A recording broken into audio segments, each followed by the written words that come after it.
All right, I got about half a dozen paddles to talk about today with the foam core, but before I talk about that, I got a special surprise for you. So I've been talking a lot about the 008 Labs paddles and the Trufoam paddles, but check out what I got.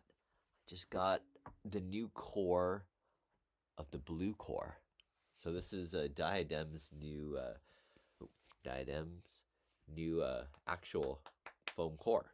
So I'll be talking about this one a little bit today, just to kind of show what it is in comparison to the 008s, what to kind of expect when it drops, maybe this next month, maybe we'll see.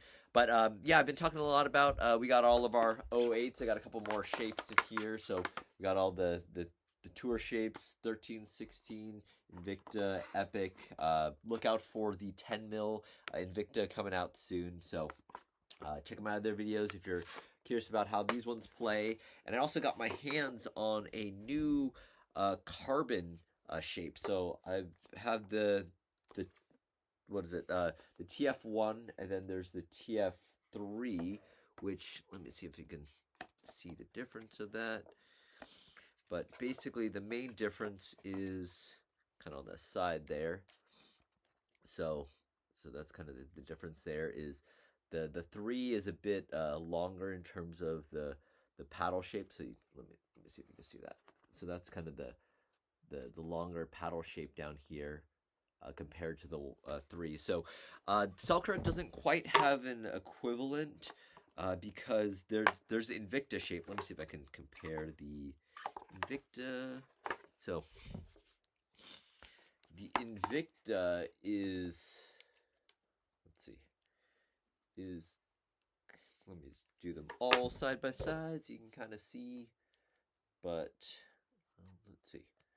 So actually, I would compare the size. So on the far left here is the TF3, and then the middle is the Invicta, and then the far right is actually the TF1.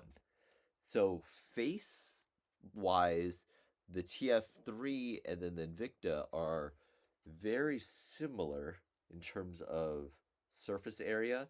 The TF1 is slightly shorter. Yeah, the TF3 is slightly, the handle's slightly longer. Oh, I mean, yeah, from tip to tip, it's slightly longer on the TF3. TF1 has the same length as the TF3, except it has a shorter paddle face here. So I've never, well, I guess I never played with them before to kind of really know the main difference. But if you're looking to try to figure out what the size difference is for these, that's kind of the main difference. It's mostly similar. Let me throw in the Epic for comparison as well. Let's go with the Epic on this far side. So the Epic's paddle face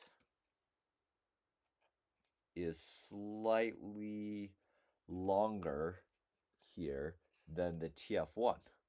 So that's kind of interesting. So if I were to compare the paddle faces, I would probably do it like this. So I'm trying to see if I can, I'll try to see if I can get a TF2 for comparison as well. But basically TF3 is the longest paddle face. The Invicta is slightly shorter. The Epic paddle face is a little smaller than that, a little wider. And the TF1 is slightly shorter than that, but it is, actually, wait. Yeah, it's about the same, but not as wide as the Epic. So that's kind of how they stack rank. But as you know, for me, I've been primarily using the tour shape. So Selkirk has the 008 16 mil as well as the 13 mil. Rumor has it that Carbon is looking into a hybrid tour shape as well. So that should be really interesting if they come up with a Trufoam to kind of be comparable to the 008 tours. So we got the tour shapes here. So might look like this. I'm not sure if they come out with a different shape. I do like kind of the rounded top. It's been kind of my favorite of the 008 shapes. So if Carbon comes out with one of those, that'd be interesting to see. But the moment you guys have been waiting for. So also heard that Diadem has been coming out with a blue core, so I got my hands on this, which is an actual core of the paddle that they cut out. So you can kind of hear it. So if you liken this to so maybe let's just take a step back of why has foam core paddles become so popular, right? I think the main reason is for the crush resistance. So there's kind of the core crush that's been coming with a lot of the paddles, and then paddles often tend to run hot when they get crushed. And so paddles like the mod, the Gearbox, which I've been testing out lately. So this is the Gearbox Power Pro Elongated, which is going to be banned as of July, along with a couple other paddles like the Ripple, the mod, like I mentioned, and so as well as previous paddles like the Eula 3. And so paddles been playing really hot, and then over time, actually, the regulations have been reducing the amount of power that paddles can have. And so just kind of stay with the game, paddle companies have been using foam cores because they're a lot more reliable. They don't core crush. Basically, it also provides a longer dwell time because the ball kind of sinks into the paddle a little bit more. It's supposed to be a lot more durable. So let's see what Bluecore has to say. It's a longer dwell time, no core crush, 10 times more durable, larger sweet spot, superior impact resistance. And so that's a lot of the things that I know Selkirk mentions, as well as Carbon mentions in terms of the core. So I definitely like playing with the new Trufoam and the 008. So I definitely think this would be something new and exciting. So this is definitely a harder foam. I don't know exactly what it would be compared to the Carbon or the 008. I think they're supposed to come out with different variants in terms of sizes with the blue core. So that should be interesting, since I know Carbon only uses one thickness. Selkirk has I guess three once they come out with the 10, the 10, 13, and the 16. And so the blue core is actually blue on Diadems. I don't know.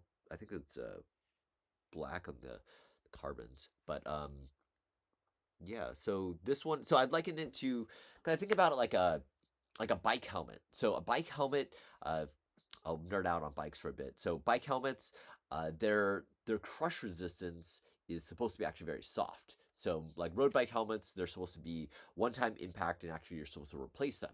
But there are helmets on the market where they can endure multiple impacts. So think about like high impact sports that are constantly falling, like skateboarding or snowboarding. So those foams that they use inside of those helmets are actually a lot denser foam. And the reason for that is they allow for repeated impact hits. And so that's pretty much what the new foam cores do as well. So this one feels pretty light, but I can't tell until we'll actually get one of the paddles to test alongside the other two. So excited for the new launch of Diadem's paddles. We'll see how they go, and then I'll leave a review for that. But if you guys are interested in checking them out, stay tuned. All right, until next time.